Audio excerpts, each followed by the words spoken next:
사랑합니다, 행복님. 오늘도 찾아주셔서 감사합니다.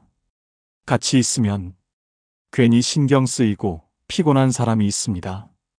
반면 아무리 오래 함께 있어도 조금도 불편하지 않은 사람이 있습니다.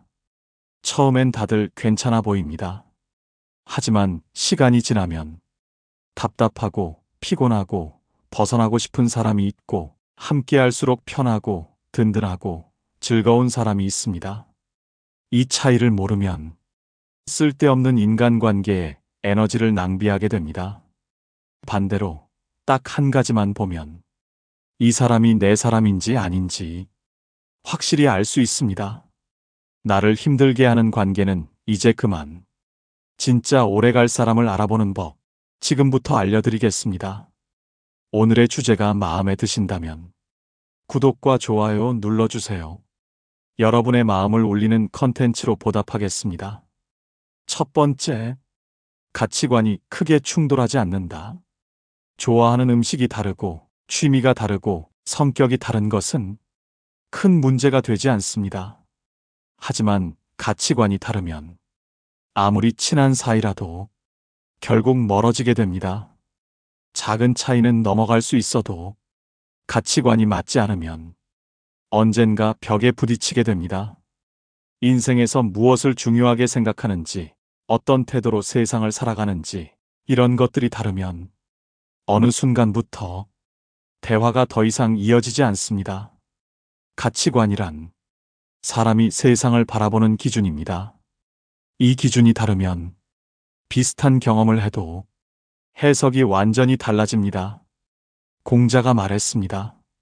길이 다른 사람과는 함께 걸을 수 없다. 가치관이 맞지 않는 관계는 처음엔 잘 맞아 보이지만 시간이 흐를수록 조금씩 틀어지기 시작합니다. 예를 들어보겠습니다. 두 사람이 친구가 되었습니다. 하나는 돈보다 행복이 중요하다고 생각하고 다른 하나는 돈이 곧 행복이라고 생각합니다. 처음엔 별 문제가 없습니다. 하지만 시간이 지나면서 한 명은 돈 벌 궁리만 하지 말고 마음의 여유도 좀 가져. 다른 한 명은 돈 없이 어떻게 여유를 부려? 이렇게 대화가 엇나가기 시작합니다. 처음엔 서로 설득하려 하지만 나중엔 점점 피곤해집니다. 결국 대화는 피하게 되고 관계는 멀어집니다. 가치관이 맞지 않는 사람과 있으면 자신을 계속 설명해야 합니다. 나는 이렇게 생각하는데 너는 왜 그걸 이해 못해? 이런 대화가 반복되면 관계는 점점 지쳐갑니다. 반면 가치관이 비슷한 사람들은 같은 상황에서 비슷한 선택을 합니다. 같은 일을 겪어도 느끼는 감정이 비슷합니다. 예를 들어 두 사람이 함께 여행을 갔습니다. 하나는 새로운 경험을 중요하게 생각하고 다른 하나는 돈을 아끼는 게 중요합니다. 첫날부터 갈등이 시작됩니다. 한 사람은 이왕 왔으니까 맛집도 가고 제대로 즐기자. 하지만 다른 사람은 돈 아껴야지 편의점 가자. 이런 일이 반복되면 처음엔 참을 수 있지만 나중엔 피로가 쌓입니다. 같이 다니는 게 즐거운 일이 아니라 견디는 일이 되어갑니다. 심리학에서는 이를 가치관 정렬 효과라고 합니다. 가치관이 맞는 사람과 함께하면 갈등이 줄어들고 관계가 오래 지속됩니다. 돈을 어떻게 쓰는지, 가족을 얼마나 중요하게 생각하는지, 도덕과 윤리에 대한 기준이 비슷한지, 이런 것들은 결국 사소한 문제가 아니라 관계를 유지하는 근본적인 기준이 됩니다. 같이 웃고 즐길 수 있는 관계는 많습니다. 하지만 인생의 중요한 순간마다 같은 방향을 보고 있는 사람은 그리 많지 않습니다. 아무리 잘 맞아 보여도 가치관이 다르면 언젠가는 피로해집니다. 반대로 가치관이 맞으면 작은 차이는 충분히 넘어갈 수 있습니다. 같은 방향을 바라볼 수 있는 사람, 삶을 살아가는 태도가 비슷한 사람, 그 사람이 바로 진짜 내 사람입니다. 두 번째, 같은 상황에서 비슷한 감정을 느낀다. 같은 장면을 보고도 어떤 사람은 감동하고 어떤 사람은 시시하다고 합니다. 같은 이야기를 들어도 어떤 사람은 공감하고 어떤 사람은 그게 왜 합니다. 이 차이가 쌓이면 관계는 점점 어긋나기 시작합니다. 가장 확실한 순간은 내가 힘들 때입니다. 내 감정을 이해해 주는지 아니면 대수롭지 않게 넘기는지. 어떤 사람은 말합니다. 그럴 수도 있지. 별일도 아닌데. 하지만 나에겐 별일입니다. 이런 순간이 반복되면 더 이상 감정을 나누고 싶지 않습니다. 나중엔 차라리 혼자 있는 게 편해집니다. 해밍웨이는 말했습니다. 공감할 수 없는 사람과의 대화는 고독보다 더 외롭다. 같은 상황에서 비슷한 감정을 느끼는 사람과 함께하면 말이 없어도 위로가 됩니다. 심리학에서는 이를 감정 공명이라고 합니다. 쉽게 말해, 내가 느끼는 감정을 상대도 비슷하게 느낀다는 뜻입니다. 예를 들어보겠습니다. 한 여자가 감동적인 영화를 봅니다. 눈물이 핑 돕니다. 옆에 있던 남자가 말합니다. 뭐야, 이게 왜 슬퍼? 그 순간 감정이 확 깨집니다. 같은 장면을 보고도 느낌이 너무 다릅니다. 반면 다른 날, 친구와 같은 영화를 봤습니다. 둘 다 울컥합니다. 서로 한마디도 안 했지만 같은 감정을 느끼고 있음을 압니다. 이 차이가 중요합니다. 감정을 나누지 못하면 결국 관계도 깊어질 수 없습니다.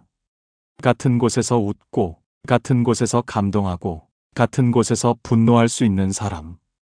이런 사람과 함께하면 대화가 편안하고 관계도 자연스럽게 깊어집니다. 같은 감정을 공유한다는 것은 삶을 바라보는 시선이 비슷하다는 뜻입니다. 삶을 바라보는 시선이 비슷한 사람과는 함께 있을 때 부담이 없습니다. 이런 관계는 오래가고 흔들리지 않습니다. 감정을 이해해주지 않는 사람에게 억지로 설명해야 하는 관계는 결국 지칠 수밖에 없습니다. 하지만 같은 감정을 느끼는 사람과는 굳이 설명하지 않아도 됩니다.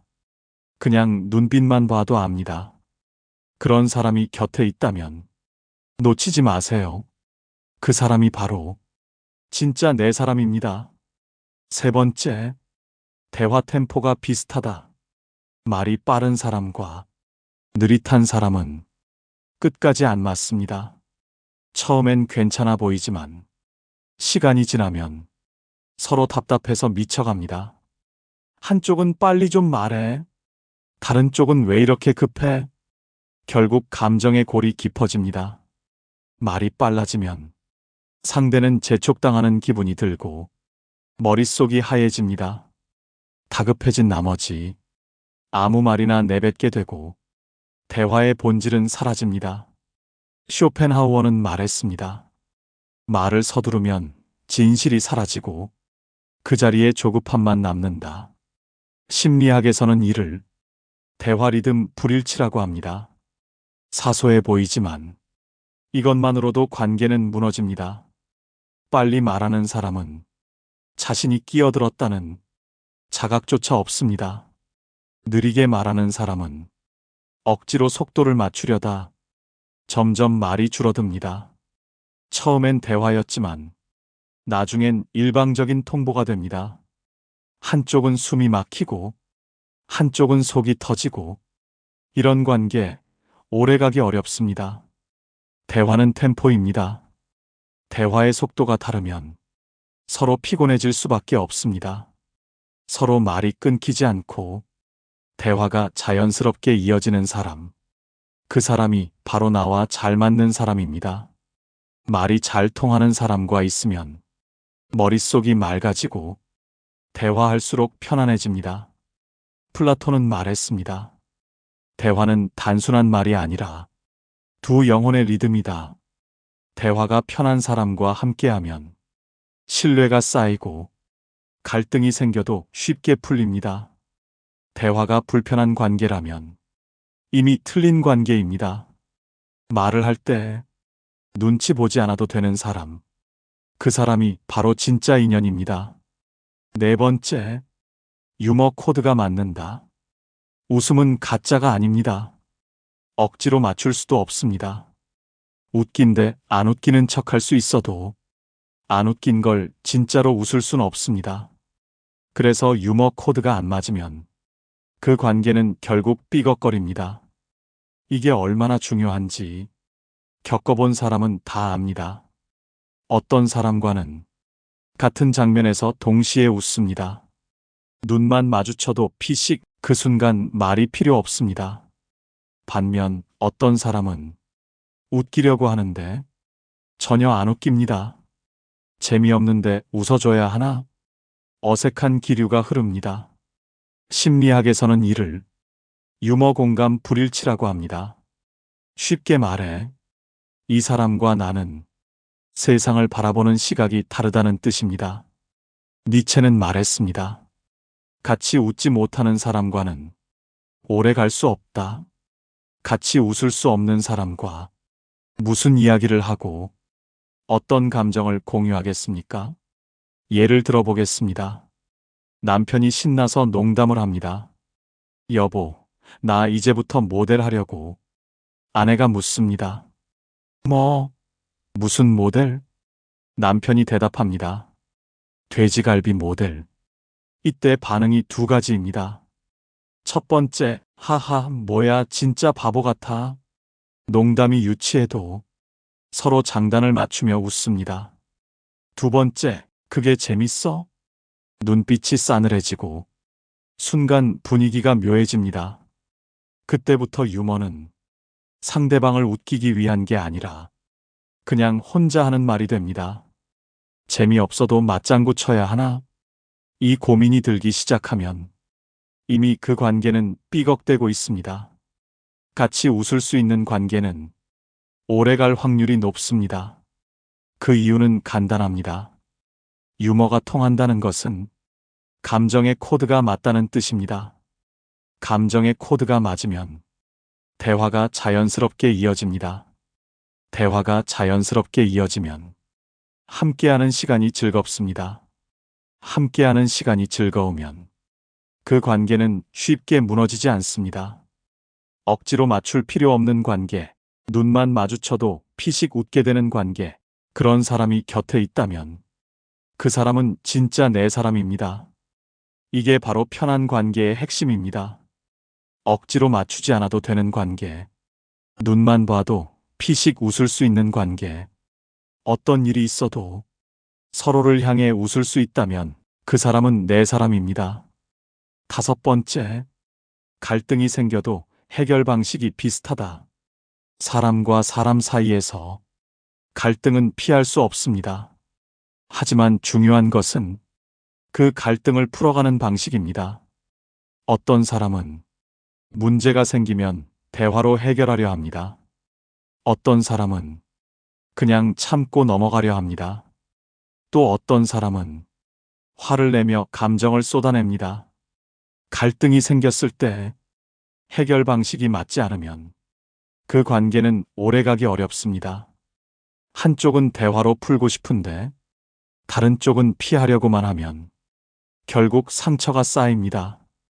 한쪽은 조용히 해결하고 싶은데 다른 쪽은 감정을 쏟아내면 그 순간부터 대화가 아니라 감정 싸움이 됩니다. 니체는 말했습니다. 갈등은 피할 수 없다. 그러나 같은 방식으로 풀 수 있다면 그 관계는 오래간다. 어떤 관계든 언젠가 싸우고 다툽니다. 하지만 문제는 다툼이 아닙니다. 싸운 후에 어떻게 해결하느냐가 그 관계의 방향을 결정합니다. 예를 들어보겠습니다.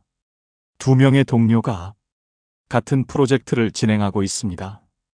하나는 꼼꼼한 성격이고 다른 하나는 대충 넘어가는 스타일입니다. 마감일이 다가오는데 대충 하는 쪽이 계속 실수를 합니다. 꼼꼼한 사람은 스트레스를 받고 결국 한마디 합니다. 이거 좀 제대로 확인하고 해줄 수 있어요? 그러자 상대는 그냥 넘어가도 될 문제를 왜 이렇게 예민하게 구는 거예요? 이런 대화가 오가는 순간 두 사람의 관계는 서서히 금이 가기 시작합니다. 갈등을 해결하는 방식이 다르면 결국 둘 중 하나는 참거나 포기하거나 폭발하게 됩니다. 반면 같은 상황에서도 다른 두 동료는 다르게 반응합니다. 한쪽이 이 부분 수정해야 할 것 같아요. 하면 다른 쪽도 그렇네요. 같이 보죠. 하며 문제 해결에 집중합니다. 불필요한 감정 소모 없이 일을 처리하고 넘어갑니다. 이 차이가 관계를 무너뜨리느냐, 더 단단하게 만들 것이냐를 결정합니다. 심리학에서는 이를 갈등 해결 방법의 일치라고 합니다. 즉, 갈등을 해결하는 방식이 비슷할수록 관계가 오래 지속된다는 것입니다. 싸운 후 감정을 푸는 방식이 다르면 한쪽은 계속 쌓이고 한쪽은 계속 부담을 느낍니다. 갈등을 해결하는 방식이 맞으면 서로를 이해하는 과정이 더 편안해집니다. 관계가 쌓일수록 서로에 대한 신뢰가 깊어집니다. 갈등이 전혀 없는 관계는 없습니다. 하지만 같은 문제로 반복해서 다투고 해결되지 않는다면 그건 성향이 맞지 않는 것입니다. 대화로 풀어가는 사람과 회피하는 사람은 결국 끝까지 어긋납니다. 화를 내야 풀리는 사람과 조용히 풀고 싶은 사람은 끝없이 부딪힙니다. 같은 문제로 다투더라도 비슷한 방식으로 해결할 수 있는 사람, 감정이 아닌 이해로 대화를 이어갈 수 있는 사람. 그 사람이 바로 진짜 내 사람입니다. 6번째, 침묵이 어색하지 않다. 어떤 사람과 함께 있으면 말이 끊길 때마다 어색해집니다. 무슨 말이라도 해야 할 것 같고 머릿속에서 대화 주제를 쥐어짜게 됩니다.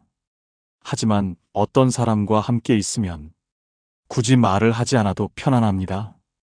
같은 공간에 있어도 부담이 없고 조용해도 불편하지 않습니다. 이 차이가 중요합니다. 침묵이 불편한 관계는 시간이 지날수록 피로감을 줍니다.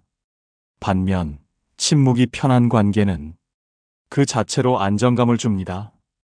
어떤 사람과 함께 있을 때 대화를 이어가기 위해 애써 노력해야 한다면 그 관계는 아직 어색한 단계에 머물러 있습니다. 혹은 이미 마음이 멀어진 상태일 수도 있습니다. 사람들은 보통 침묵을 불편하게 느낄 때 억지로 말을 만들어냅니다. 상대가 나를 지루해 할까봐, 불편해 할까봐 괜히 농담을 하거나 쓸데없는 말을 던지기도 합니다. 철학자 장폴 사르트르는 말했습니다. 불안한 관계일수록 침묵이 아니라 소음이 채운다. 같이 있는데도 끊임없이 무언가를 말해야 한다면 그것은 관계가 아니라 서로를 지켜보는 시험일지도 모릅니다. 반대로 침묵이 편한 사람과 함께하면 불필요한 말을 할 필요가 없습니다. 서로 핸드폰을 보고 있어도 각자 할 일을 하고 있어도 아무런 부담이 없습니다. 심리학에서는 이를 정서적 안정감이라고 합니다. 즉, 말을 하지 않아도 상대가 나를 불편해하지 않을 거라는 확신이 있는 관계입니다. 예를 들어보겠습니다. 한 부부가 주말 아침 각자 책을 읽으며 커피를 마십니다. 아무 말 없이 각자 시간을 보내지만 어색하지 않고 오히려 편안합니다. 이런 관계는 서로의 존재만으로도 안정감을 주는 관계입니다. 반면 어떤 부부는 같이 있으면서도 대화를 계속 이어가야 합니다. 말이 끊기면 어색하고 무언가 잘못된 것 같은 기분이 듭니다. 침묵이 불안해지면 그 관계는 이미 틀어지기 시작한 것입니다. 침묵이 불편한 관계에서는 대화를 끊기지 않게 유지하려고 노력해야 합니다. 그 자체가 부담이 되고 결국 상대와 함께하는 것이 점점 피곤해집니다. 하지만 침묵이 편한 사람과는 가만히 있어도 좋습니다. 조용한 순간에도 서로의 존재가 부담이 되지 않습니다. 이런 관계는 진짜 가까운 사이에서만 가능합니다. 서로 신경 쓰지 않고도 편하게 있을 수 있는 사이. 같이 있어도 조용한데 전혀 불편하지 않은 사람. 그 사람이 바로 진짜 내 사람입니다. 마지막으로 여러분께 꼭 드릴 말씀이 있습니다. 우리는 살아가면서 수많은 사람을 만나지만 결국 남는 사람은 많지 않습니다. 부모, 자식, 친구까지 포함해서 진심으로 나를 이해해주는 사람, 딱 3명만 있으면 충분합니다. 누군가와 오래 알고 지냈다고 해서 평생 함께할 수 있는 건 아닙니다. 하지만 반대로 진짜 내 사람은 시간이 지나도 변하지 않습니다. 애써 맞추지 않아도 편안하고 침묵 속에서도 어색하지 않고 어떤 순간에도 서로를 있는 그대로 받아들일 수 있는 사람. 그런 사람이 곁에 있다면 그게 바로 인생의 가장 큰 복입니다. 너무 많은 관계에 에너지를 쏟지 않아도 괜찮습니다. 진짜 내 사람, 그 몇 명만으로도 삶은 충분히 따뜻해집니다. 여러분 곁에는 그런 사람이 있나요? 그리고 여러분도 누군가에게 그런 사람이 되어주고 있나요? 살면서 나를 알아주는 단세의 사람, 그 사람들과 함께라면 그것만으로도 인생은 충분히 아름답습니다. 여러분 곁에는 이런 사람이 있나요? 그 소중한 인연이 있다면 댓글로 소개해 주세요. 여러분의 이야기가 누군가에게 따뜻한 위로가 되고 더 좋은 관계를 맺는 작은 계기가 될지도 모릅니다. 오늘 영상이 도움이 되셨다면 소중한 분들께 공유해 주시고 구독과 좋아요로 저를 응원해 주세요. 여러분과의 소중한 연결이 저에게 큰 힘이 됩니다. 오늘도 여러분의 행복을 빕니다. 이상으로 행복 주문서였습니다.